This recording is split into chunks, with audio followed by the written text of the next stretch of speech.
second law of motion or Newton's second law of motion. So Newton's second law of motion దేని గురించి చెప్తుంది? Object మీద ఎంత force apply చేస్తే unbalanced force అన్నమాట. అదే బ్యాలెన్స్డ్ ఫోర్స్ అప్లై చేసాం అనుకోండి, ఆబ్జెక్ట్ ఏమైనా మూవ్ అవుతుందా, దాని స్టేట్ ఏమైనా చేంజ్ అవుతుందా? అవ్వదు. అంటే ఎవరైనా ఒక పర్సన్ని అటువైపు నుంచి ఇటువైపు నుంచి ఈక్వల్ ఫోర్స్తో ఎవరైనా అటు ఇటు రీజన్ పుల్ చేస్తుంటే ఆ పర్సన్ మూవ్ అవుతాడా? మూవ్ అవ్వడు. ఈక్విలిబ్రియం స్టేట్లోనే ఉంటాడు. అంటే ఆ పర్సన్ ఏ పొజిషన్లో ఉన్నాడో అదే పొజిషన్లో ఉంటాడు. అంటే బ్యాలెన్స్ అయిపోతుంది ఫోర్స్ అనేది, ఈక్వల్గా ఉంది అండ్ ఆపోజిట్గా ఉంది. అలాంటి ఈక్వల్ ఆపోజిట్ ఫోర్స్ అప్లై చేసినప్పుడు ఆబ్జెక్ట్ అనేది ఎప్పుడు ఈక్విలిబ్రియం స్టేట్లో ఉంటుంది. దాని స్టేట్ ఎప్పుడు చేంజ్ చేసుకోదు. మరి ఎప్పుడు చేంజ్ చేసుకుంటుంది? దాని మీద అన్బ్యాలెన్స్డ్ ఫోర్స్, ఎక్స్టర్నల్ ఫోర్స్ ఏదైనా అప్లై చేసినప్పుడు.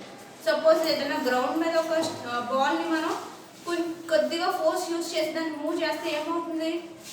మూవ్ అవుతుంది. అంటే ఆల్రెడీ అక్కడ ఫ్రిక్షనల్ ఫోర్స్ ఏం చేస్తుంది? అది ఈక్విలిబ్రియంలో ఉండేలాగా బ్యాలెన్స్ చేస్తుంది. మనం ఏం చేస్తున్నాం? ఎక్స్టర్నల్గా దాని మీద ఫోర్స్ అప్లై చేస్తున్నాం. ఫోర్స్ అప్లై చేసినప్పుడు ఏమవుతుంది? మూవ్ అవ్వడం స్టార్ట్ అవుతుంది. అంటే ఫోర్స్ బ్యాలెన్స్ లేదు. ఫ్రిక్షనల్ ఫోర్స్ కన్నా ఎక్కువ ఫోర్స్ మనం అప్లై చేస్తాం. ఫ్రిక్షనల్ ఫోర్స్ని క్రాస్ చేసి ఎక్కువ ఫోర్స్ని అప్లై చేస్తాం వల్ల ఏమవుతుంది? ఆబ్జెక్ట్ అనేది దాని యొక్క స్టేట్ని చేంజ్ చేసుకుంటుంది, దాని యొక్క ఈక్విలిబ్రియం స్టేట్ని చేంజ్ చేసుకుంటుంది. అదే మనం ఆబ్జెక్ట్ మూవ్ అవుతుంది అనుకోండి, మనం ఫోర్స్ అప్లై చేసి దాన్ని స్టాప్ చేసాం అనుకోండి, ఎక్స్టర్నల్ ఫోర్స్ అప్లై చేసి దాన్ని స్టాప్ చేసినప్పుడు ఏమవుతుంది? ఆబ్జెక్ట్ స్టాప్ అయిపోతుంది. అంటే అక్కడ ఫ్రిక్షనల్ ఫోర్స్కి ఈక్వల్గా మనం ఫోర్స్ అప్లై చేస్తాం. So equal and opposite force apply చేసినప్పుడు ఏమవుతుంది? ఆబ్జెక్ట్ అనేది ఈక్విలిబ్రియం స్టేట్లో ఉంటుంది. ఎప్పుడైతే unbalanced force or external force మనం అప్లై చేస్తున్నామో ఆ టోటల్ నెట్ ఫోర్స్ ఏం చేస్తుంది? దాని యొక్క స్టేట్ని చేంజ్ అయ్యేలాగా చేస్తుంది. దాని యొక్క ఏ స్టేట్లో ఉంటే రెస్ట్లో ఉంటే మోషన్లోకి, మోషన్లో ఉంటే రెస్ట్లోకి చేంజ్ అయ్యేలాగా చేస్తుంది.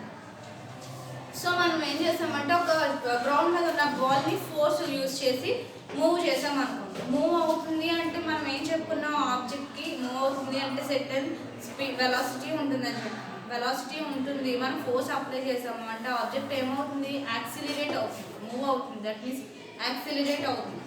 దాని యొక్క పొజిషన్ని కంటిన్యూస్గా చేంజ్ చేసుకుంటుంది. మనం ఫోర్స్ యూజ్ చేసినప్పుడు ఆబ్జెక్ట్ అనేది యూనిఫామ్ మోషన్లో మూవ్ అవ్వాలని ఉంటుందా? లేదు. సమ్ టైమ్స్ ఏమవుతుంది? మనం యూజ్ చేసిన ఫోర్స్ డిక్రీజ్ అయిపోతుంటుంది. సో యాక్సిలరేషన్ డిక్రీజ్ అవుతూ ఉంటుంది, లేదా యాక్సిలరేషన్ పెరుగుతూ ఉంటుంది. మనం కంటిన్యూస్గా ఫోర్స్ని అప్లై చేస్తూ ఉంటే యాక్సిలరేషన్ పెరుగుతూ ఉంటుంది. సో ఆబ్జెక్ట్లో మనం అప్లై చేసే ఫోర్స్ వల్ల ఏమవుతుంది? యాక్సిలరేషన్ అనేది జనరేట్ అవుతుంది, యాక్సిలరేషన్ కాజ్ అవుతుంది. సో ఆబ్జెక్ట్ ఏమవుతుంది? దాని యొక్క స్టేట్ని చేంజ్ చేసుకుంటుంది. సో మనం అప్లై చేసే ఫోర్స్ అనేది దేనికి ప్రపోర్షనల్గా ఉంటుంది? ఆబ్జెక్ట్ యొక్క మూమెంటంకి ప్రపోర్షనల్గా ఉంటుంది. సో మనం ఎంత ఫోర్స్ అప్లై చేస్తే ఆబ్జెక్ట్ కూడా అంత ఫాస్ట్గా మూవ్ అవుతుంది కదా. సో మూమెంటంకి ప్రపోర్షనల్గా ఉంటుంది అని న్యూటన్ చెప్తున్నాడు. మనం అప్లై చేసే నెట్ ఫోర్స్, టోటల్ ఫోర్స్ అనేది F net is proportional to change in momentum. ఎందులో చేంజ్ అవుతుంది? ఆబ్జెక్ట్ యొక్క మూమెంటంలో చేంజ్ వస్తుంది. సో మనం ఏం చెప్పాం? ఆబ్జెక్ట్ యొక్క యాక్సిలరేషన్ చేంజ్ అవుతుంది అని చెప్తున్నాం. యాక్సిలరేషన్ పెరగడమో లేదంటే డిక్రీజ్ అవ్వడమో జరుగుతుంది అని చెప్తున్నాం. సో యాక్సిలరేషన్ చేంజ్ అవుతుంది అన్నాం. కానీ ఇక్కడ ఏం చెప్తున్నాం? ఎఫ్ నెట్ ఈస్ అంటే నెట్ ఫోర్స్ అనేది ప్రపోర్షనల్ టు మూమెంటం, మూమెంటంకి ప్రపోర్షనల్గా ఉంటుంది అని చెప్తున్నాం. న్యూటన్ అనే సైంటిస్ట్ మనం అప్లై చేసే ఫోర్స్ అనేది మూమెంటంకి ప్రపోర్షనల్గా ఉంటుంది అని చెప్తున్నాం. అసలు మూమెంటం అంటే ఏంటి? మూమెంటం అంటే product of mass and velocity. మూమెంటంని మనం పీతో డినోట్ చేస్తాం.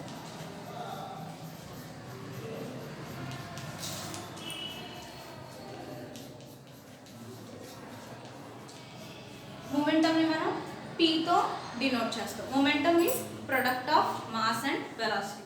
బట్ ప్రతి మూవింగ్ ఆబ్జెక్ట్కి కూడా మూమెంటం అనేది ఉంటుంది. మూవింగ్ ఆబ్జెక్ట్కి వెలాసిటీ ఉంటుంది అండ్ ఖచ్చితంగా మాస్ అనేది కూడా ఉంటుంది. సో ఈ రెండింటిని ప్రొడక్ట్ చేస్తే మనకి ఆ ఆబ్జెక్ట్ యొక్క ఆ పర్టికులర్ మోషన్లో ఉన్న మూమెంటం వాల్యూ ఎంతో తెలుస్తుంది. సో మాస్ ఇంటూ వెలాసిటీని మనం ఏమంటాం? మూమెంటం అంటాం. దేంతో డినోట్ చేస్తాం? పి అనే లెటర్తో డినోట్ చేస్తాం. So product of mass and velocity. So momentum ఏమవుతుంది? Scalar quantity or vector quantity? Mass అనేది scalar quantity, velocity is a vector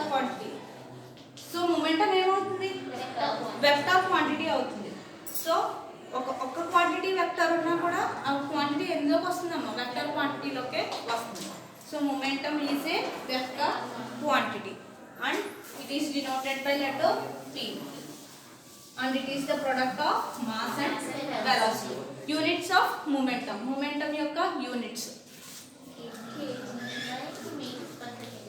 kg meter per second. kg meter per second. Mass into velocity kada. Mass ante kg, velocity ante meter per second. So kg meter per second.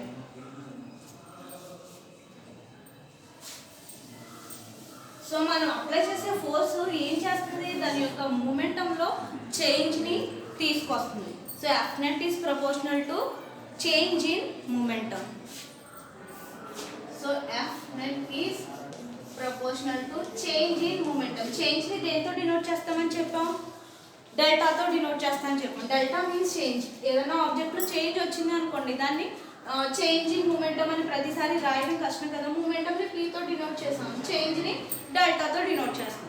Delta p అంటే change in momentum, delta t అంటే change in time, delta v అంటే change in velocity.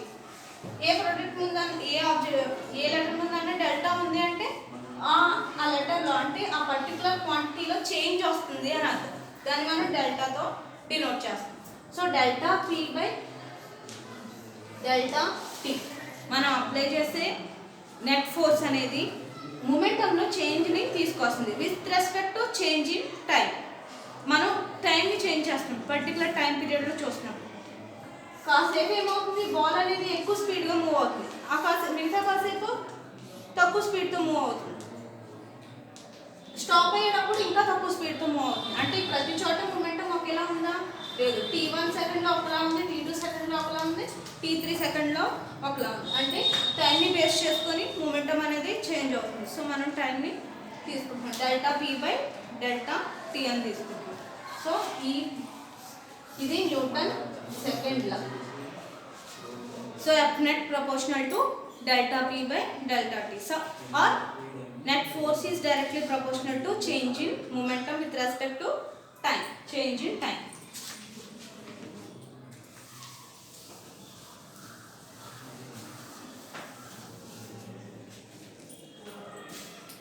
Activity 4. Activity 4. ఈ concept ని explain చేయడానికి ఒక చిన్న activity ఇచ్చేదాన్ని చూడండి. యాక్టివిటీ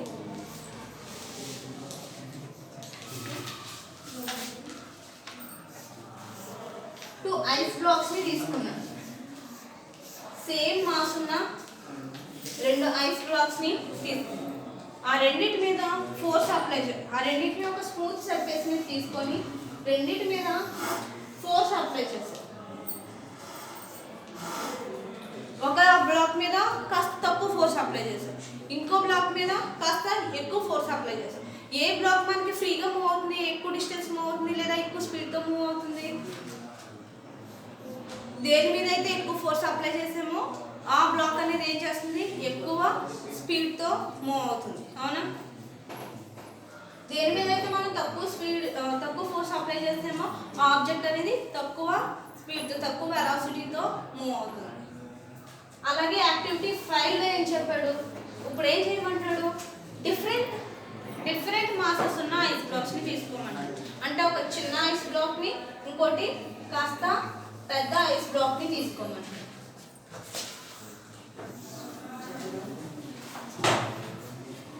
రెండింటి మీద ఈక్వల్ ఫోర్స్ని అప్లై చేయమన్నాడు. రెండింటి మీద ఈక్వల్ ఫోర్స్ని అప్లై చేయమన్నాడు. ఇప్పుడు ఏం జరుగుతుంది, ఏ బ్లాక్ స్పీడ్గా మూవ్ అవుతుంది, ఏ బ్లాక్ ఎక్కువ డిస్టెన్స్ మూవ్ అవుతుంది, ఎక్కువ స్పీడ్తో ఎక్కువ యాక్సిలరేట్ అవుతుంది, చిన్నది ఎక్కువ యాక్సిలరేట్ అవుతుంది, పెద్ద బ్లాక్ తక్కువ యాక్సిలరేట్ అవుతుంది, అంటే స్లోగా మూవ్ అవుతుంది. ఇక్కడ మాస్ పెరుగుతూ ఉంటే ఏమవుతుంది, దాని యొక్క యాక్సిలరేషన్ డిక్రీజ్ అయిపోతుంది, తక్కువ యాక్సిలరేషన్తో మూవ్ అవుతుంది. సో ఈక్వల్ ఫోర్స్ అప్లై చేసినప్పుడు డిఫరెంట్ మాసెస్ ఉంటే ఏం జరుగుతుంది, ఎక్కువ మాస్ ఉన్నదే తక్కువ యాక్సిలరేషన్తో మూవ్ అవుతుంది, మాస్ పెరుగుతూ ఉంటే యాక్సిలరేషన్ తక్కువ అవుతూ ఉంటుంది. సో మనం అప్లై చేసే ఫోర్స్ అనేది సేమ్ ఉన్నప్పుడు ఏమవుతున్నాయి, రెండు డిఫరెంట్ మాసెస్ అయితే ఏం జరుగుతుంది, తక్కువ మాస్ ఉన్నది కాస్త స్లోగా, తక్కువ మాస్ ఉన్నది కాస్త ఫాస్ట్గా, ఎక్కువ మాస్ ఉన్నది కాస్త స్లోగా మూవ్ అవుతుంది. అంటే మాస్కి ఇన్వర్స్లీ ప్రపోర్షనల్గా ఉంది.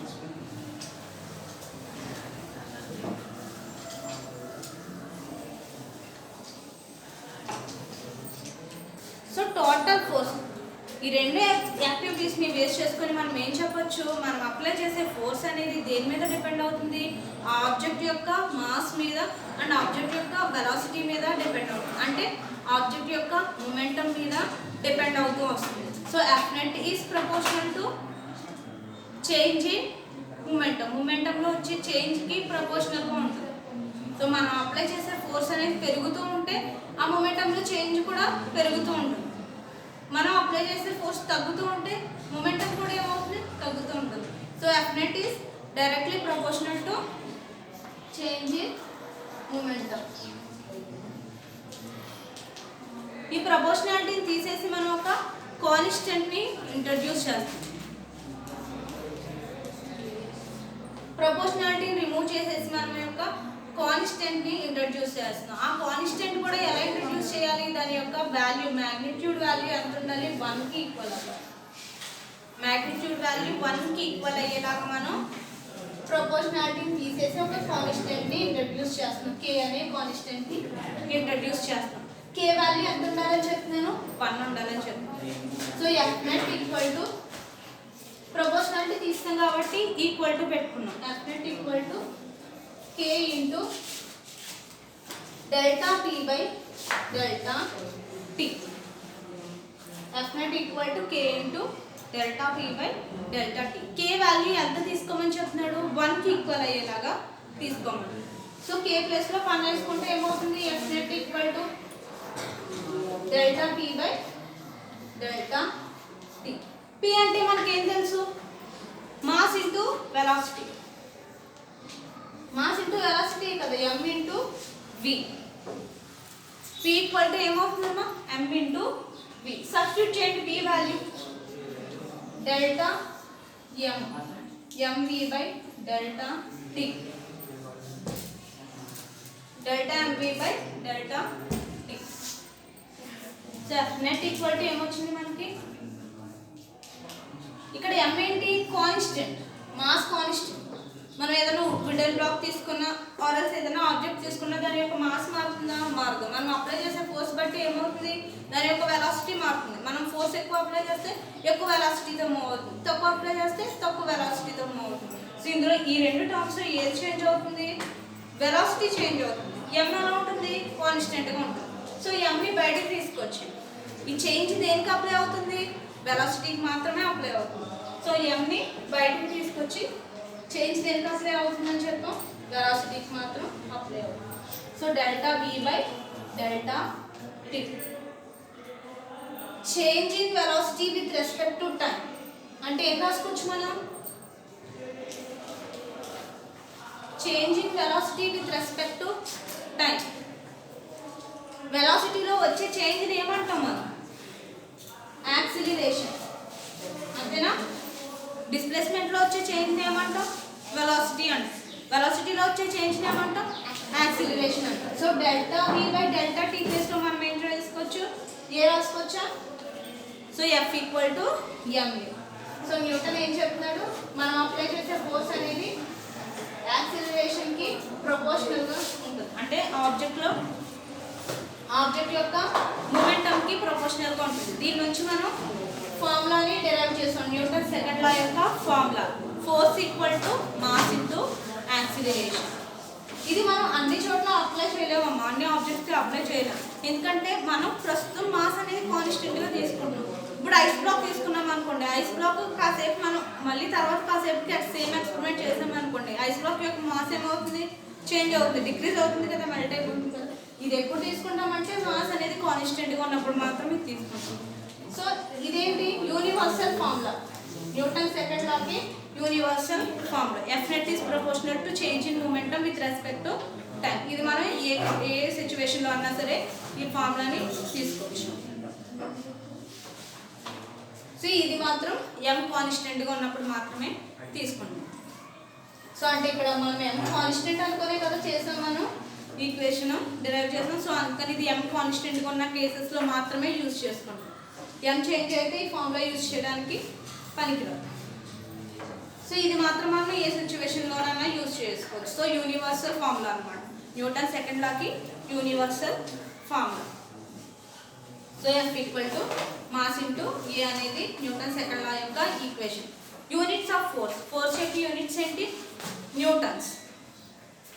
F equal to force, units of ఫోర్స్కి ఏం చెప్తాం మనం? న్యూటన్స్ అని చెప్తాం. ఆర్ఎల్స్ ఈ ఫార్ములా దగ్గర నుంచి మనం ఏం చెప్పొచ్చు? యూనిట్స్ ఆఫ్ ఫోర్స్, మాస్ అంటే కేజీ, యాక్సిలరేషన్ అంటే